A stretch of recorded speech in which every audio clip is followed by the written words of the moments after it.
So I find wearing suits pretty stressful, and there are all these rules. Hard tailoring, soft tailoring. There's British, there's Italian, I just care about what image am I projecting out in the world. And from my point of view, there's no better person to ask than Mark Cho at the Armory in Hong Kong. Mark has spent decades learning, teaching, and living this life of tailoring. I think we should start with British, because obviously it's the great-grandfather. If you're wearing British tailoring, you should look strong, imposing, but because of its uniform origins, you also don't want to look too different from the next guy. So a lot of the features are there to sort of even out differences between people as well. British tailoring always characterized by a shoulder pad that has some hardness to it. By adjusting the shoulder pad, you can kind of even out the differences from person to person. The canvas, which is like the interlining layer between the chest and the lining, is a little bit stiffer, a little bit harder. That allows for this sort of very neat appearance. It also allows you to have what we call a draped chest, where this upper part of the chest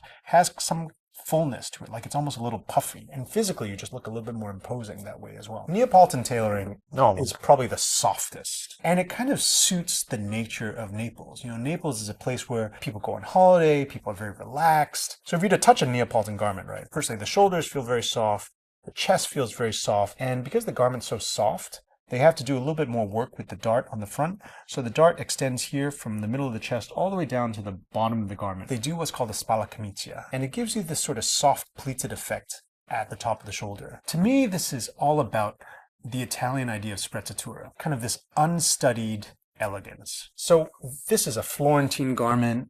This is made by Liverano. So the Florentine garment is definitely distinct from the Neapolitan garment.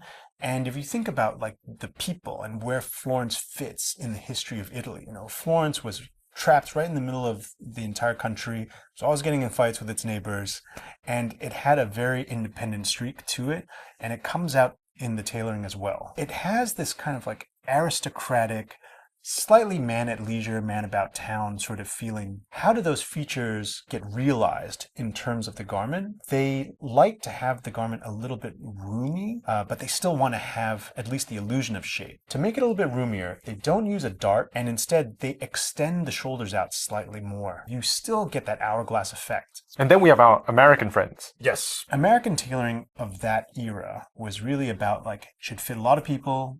It should be able to be mass produced. It uses a lot more machine work. It's super consistent. It's super clear. And the body of the jacket is very straight up, straight down. It's what they call a sack jacket. It means it's going to fit a lot more people as well. You know, to me, clothing is a visual language, because then however you feel that day, you go out in the world and you are not just saying it and feeling it, but you're looking it as well.